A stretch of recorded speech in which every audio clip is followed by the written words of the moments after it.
Welcome, data people. We are Zuma. My name is Matt, and this is Data for Good.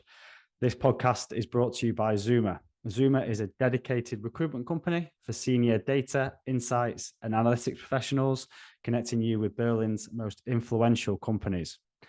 The Data for Good podcast is for the world of data analytics and engineering, giving you access to the thoughts and opinions of Berlin's most successful data people. Today, we are joined by Fabio Migliorini, Director of Product Analytics at Jobandtalent. Now, we've been looking forward to this episode for over a week now, as Fabio is going to share some great insights about everything product analytics. Fabio, welcome. How are you today? Thank you, Matthew. Quite good, quite good. And thank you for having me on the podcast. Our pleasure, our pleasure. So you've got your first few weeks in your new role at Jobandtalent. How has it been? It's been great. Very intense. A lot of new things, and I had to learn. I'm still learning. It's a new business. There's a different settings that I'm more used to. When I used to work at HelloFresh before this. But the energy is there, the team is great, and also the company is moving very fast. So it's all very exciting. Amazing, amazing. Great to hear it. I think we can probably start there. So as you become a director of analytics, you did not start off your analytics career in what most would consider a traditional way or a traditional route. So yeah, how did you get into analytics? Yeah, that's a good question. I think the reason, or what the first moment I realized that I wanted to invest my career in analytics was when I realized that early on in my career that I was always getting a situation where I was the Excel freak of the company or the group work, whatever that was. And this is really how I started like playing with data with Excel back then. So yeah, I indeed graduated in a not traditional subject for analytics. I graduated in history, for my bachelor in Italy. Later on, then first I started working in supply chain for a couple of small companies. That's where I discovered my interest in data, and then I realized that okay, this probably would be worth it to top up my education with a business degree, and then there again, and a master degree at the SCP Business School, I got exposed to quantitative methods, finance, kinds and forms. And I really liked it. So I started playing with R back then, bit of data as well, but I was much better. And then when I started working in tech, right after that, I really had the opportunity to play around with data. So first in a young startup, although I had a bit more of a broader role there, but I had the opportunity to open up the database, playing around with SQL, and then at Wayfair, where I was a manager in analytics already, and then my experience in product analytics at HelloFresh that led me now to my position at Jobandtalent. Amazing. So Excel specialist to director of analytics. It's quite a path. Would you say your skills played a bigger part or your mindset on that in that journey? Both. So you don't have the skills without the mindset, I believe. It's probably the other around is also true. I'm not sure, but the idea is if I look back like 7 years ago, 8 years ago when I started, data was very much different. The ecosystem was different, the tooling were different. So you need the mindset and the willing to learn, the willing to play around with things, and that is what gets you going. This is what makes you acquire the skill. This is how it works, and also worth noticing, which is something I realized when I was like you, Matthew, involved in recruiting people in companies that there's certain path to analytics that just weren't there. Like now there are tons of master in analytics or data science or call it, they didn't exist before. It is great because they get you get candidates a lot of skills, a lot of pre-work experience, I'll say, in analytics. But this path, they didn't exist before. So a lot of people that got into data when I did, maybe they didn't study history at the beginning. That might be true, but certainly didn't have a master in data science because, hey, that wasn't there.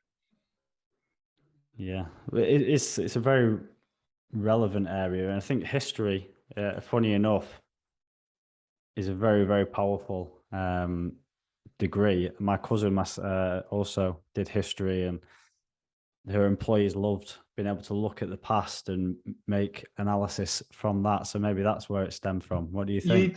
It is possible. It is possible. I always liked analyzing things in a very logical manner. And there's one analogy that we can draw between history and analyzing data is that, look, you have to make sense of what you have. Now, history doesn't have databases, not all kinds of histories, some type of histories do. There is something called the quantitative history that different attempts at doing that. It's not necessarily a well-studied method that is well studied, but there is an author, for example, called Peter Perkin, was being tried to really create models out of all different historical series.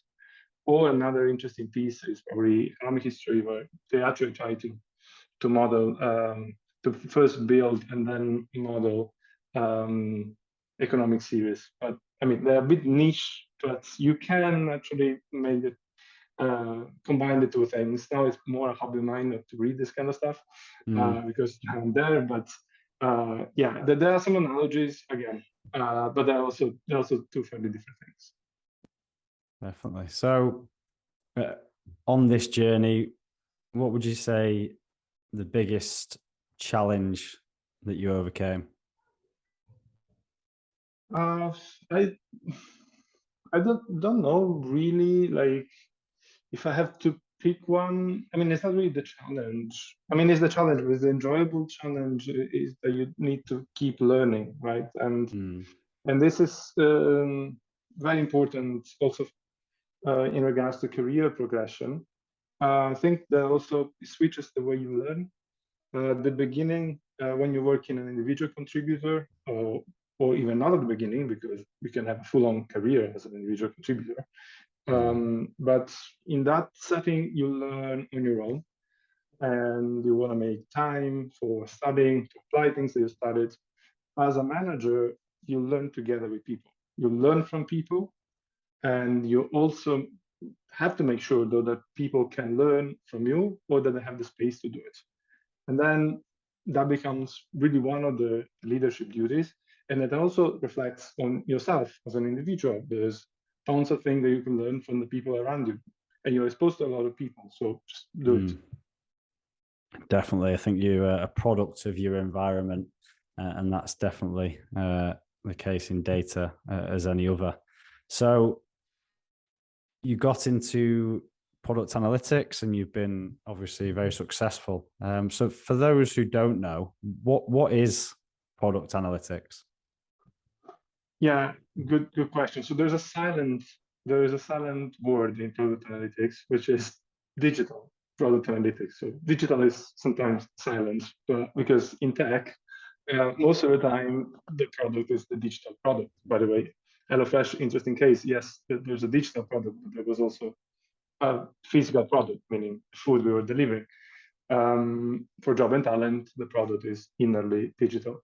So that being said, product analytics is the people that are involved in providing insights that would tell people that make decisions on how the product should look like, what should it look like.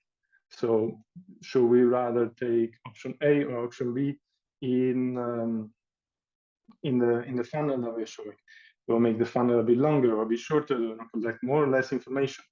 They're all nice ideas in principle, and then data will tell you what are the trade-offs or what is the best option. And this is what product analytics is about. And what would you say the main differences to other business units that use analytics? How does product analytics differ to marketing analytics, for example? This is interesting. I don't know if it's the same in English, but in Italian we tend to point out that cousins sometimes they're very close, but sometimes they're not very friendly. And I think there is kind of friendship, but also rivalry between the two domains. It's spot on the question. Well, I think that's really a matter of perspective. Skill set wise, relatively similar, but probably it's seen it. Marketing, it's concerned, and marketing analytics is concerned up until the moment of conversion, not necessarily what happened next. And product analytics sometimes is the opposite. Right? You're concerned on making people convert and then how people would behave within the product, right? So Right. that's the idea. So one, it's if you want supply marketing, how do people get there? And then how do people interact with the product? That is more the discipline of product analytics. Are these two things really separate?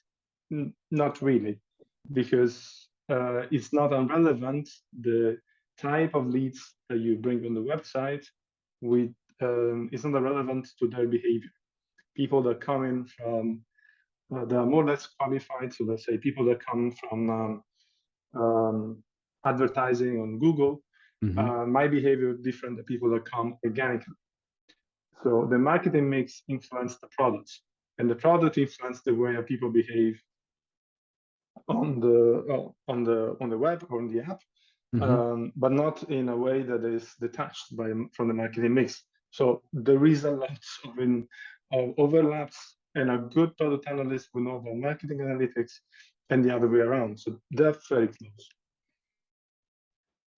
It's interesting topic, and sometimes they work with each other very well, and sometimes they don't get on, like you say. So defining it's a bit of a gray area. Now, I know in product analytics and yourself in particular as well, you're quite fond of A/B testing. So yeah, how vital would you say it is for a successful product analytics team to be utilizing A/B testing?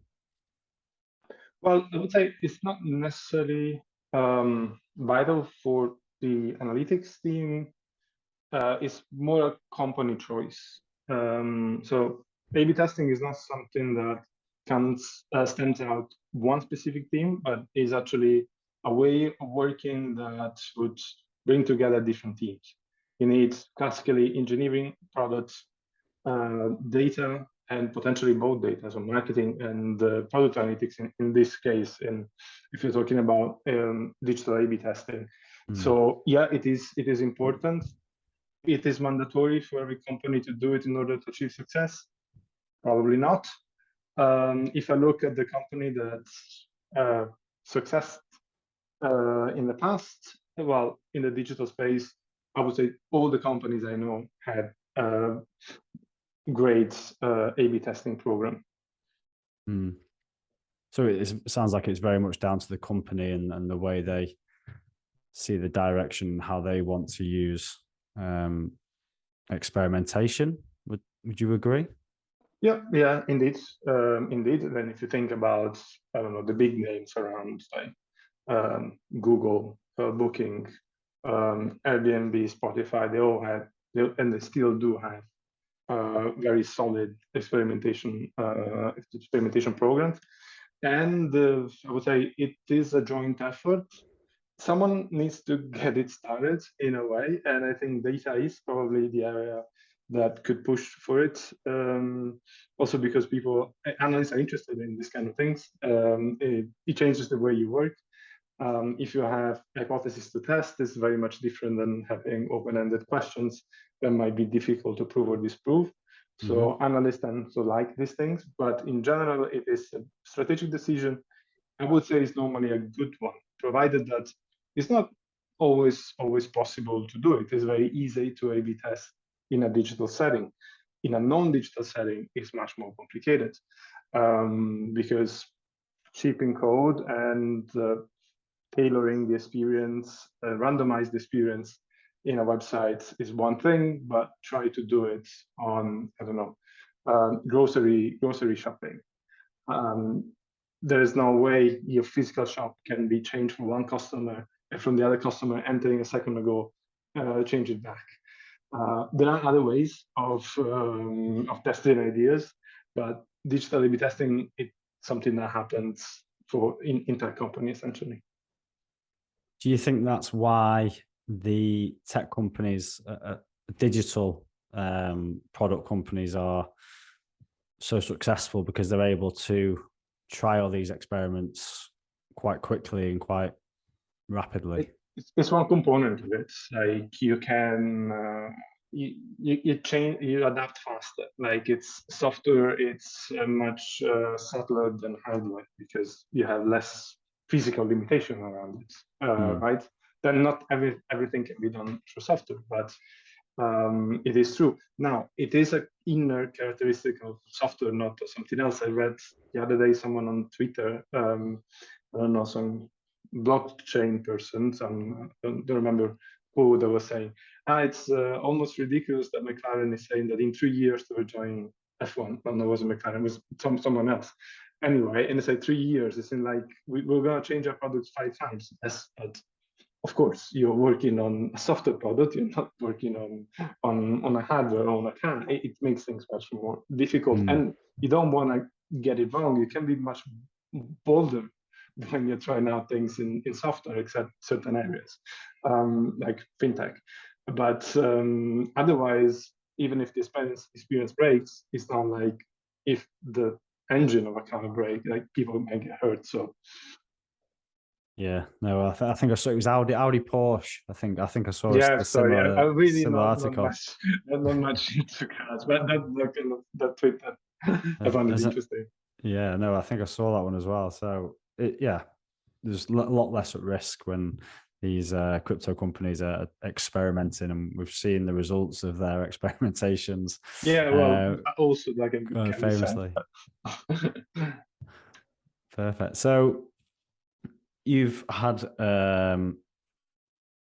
quite a interesting background within data teams in digital products in Berlin, and most recently, and quite a relevant topic, is remote teams. So data teams, as many teams across the world, had to go remote quite quickly, and now things are slowly returning to normal. You still see the power and the benefit of managing remote data teams. So what successes did you notice from managing remote teams? Well, you're asking the data guy, right? So data guy always answers the same way. They're trade-offs. So there are good things, the things that are easier and things that are a bit more complicated. Now, I think as far as data goes, my experience, at least small sample size, there are a lot of benefits in managing from remote or having a remote setup for a team. Also explains one of the choices. Like I moved from a company that was doing essentially hybrids, or is doing hybrid, which is a fresh, to a company that does fully remote as Jobandtalent. So I'm based in Berlin, but my colleagues are a bit everywhere in the world. And so I like it, and that works for me as a manager. The team that I have experience with, they also enjoy the flexibility, and it is easier if you have a well-rounded team. That's for sure. If you have a junior team or a team that is being built, I think that could be a bit more complicated. That's for once one of the trade-offs that I could identify. Then the conversation is complicated because 2020, 21, there was little choice in certain period of time, so everyone had to do it. How this is going to pan out in the future, it's more complicated to say. The key question is if teams that are working remotely in general, not only in data, are as productive as teams that are not. Now, what is productivity? That's an interesting question. Productivity is not doing the same thing faster. It's innovating. It's having new ideas. It's challenging one another. That's how you get to new ideas. Is remote good enough to allow this? I made my own choices. I believe so in my case, but in the grand scheme of things, this is still an open question, I believe.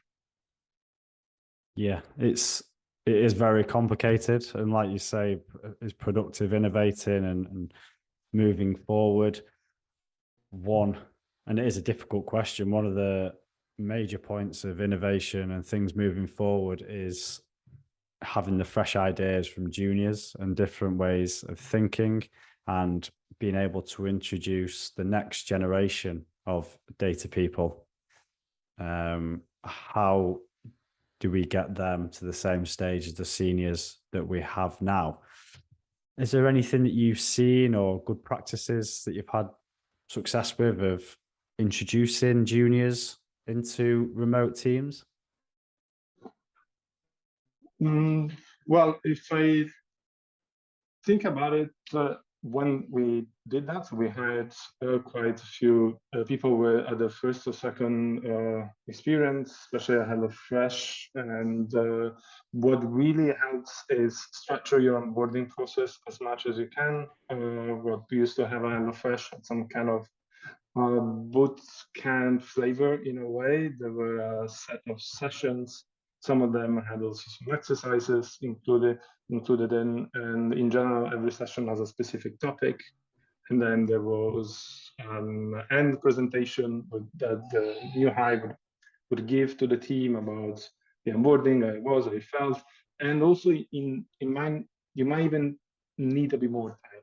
So something that I feel it's okay for more experienced people. Actually, I'm hitting the ground running now in my new position, and I don't mind.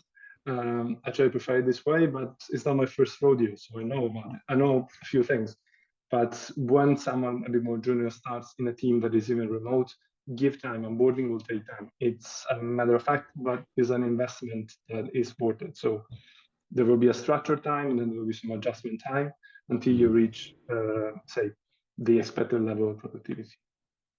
Yeah, I think I agree. I think patience is a massive one, especially remote and not being able to learn by osmosis of people being around you. Well, time has absolutely flown, Fabio. It's been a great conversation. So I think it's very timely to wrap it up with a final question, and leading on from the topic we just spoke about is, what should someone, a junior, working in analytics, what do you think they should be focusing on to help them advance their career? Short answer: whatever in data you feel motivates most, and most thing you have more curiosity for. Longer answer: product analytics, especially. I think also marketing analytics and everything analytics. It's a field that it's made of different things: data pipelines and more data engineering work, statistics. In the case of product analytics or web development work, you need to know pieces of it. In marketing, you might need to understand how the different marketing platform work. So there is a lot, and it's a wide skill set.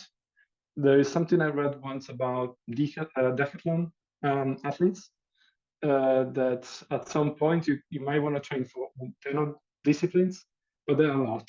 And at some point, there are some that have decreasing returns.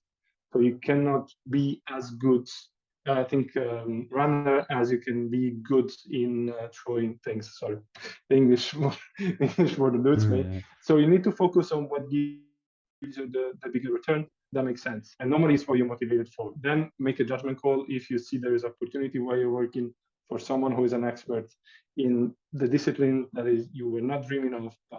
You can pick that up. That also works. I think that's a really good analogy. I've not thought of that before. So you've got decathlon, you've got 10 events. You can't be good at 10 things.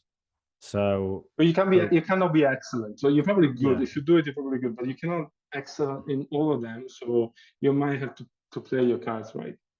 So you pick the four that you know you're going to win, and then settle for third or fourth in the rest. But if with that strategy, you're gonna succeed.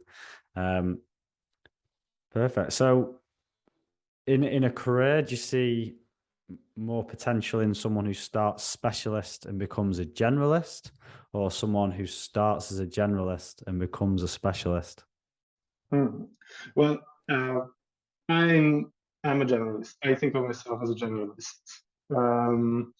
But career path are very complicated. Everyone has his own, so I don't think there's a clear answer there. There's been a good case for generalists in the last years. I think there was also a book, Range. Now I don't remember the author. There's a book about making the case for why generalists are thriving, or could be thriving. And there are lots of examples in music, and then it compares with chess. It's an interesting read, and I think in data that applies as well.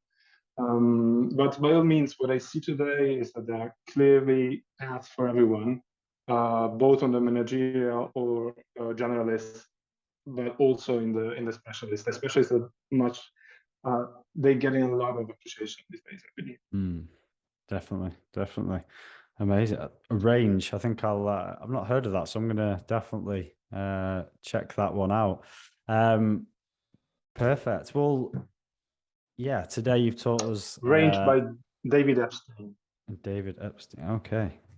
I'll add that in the comments as well. So yeah, amazing. Today you've taught us about a different path to becoming a analytics director, talked us about product analytics, walked us through A/B testing, and then also discussed about leading a data team remotely. So yeah, I think these topics could lead quite nicely into a future podcast. So yeah, we'd love to have you on again in the future. But today, that's all we have time for. So thank you very, very much for your time and your rich insights, Fabio.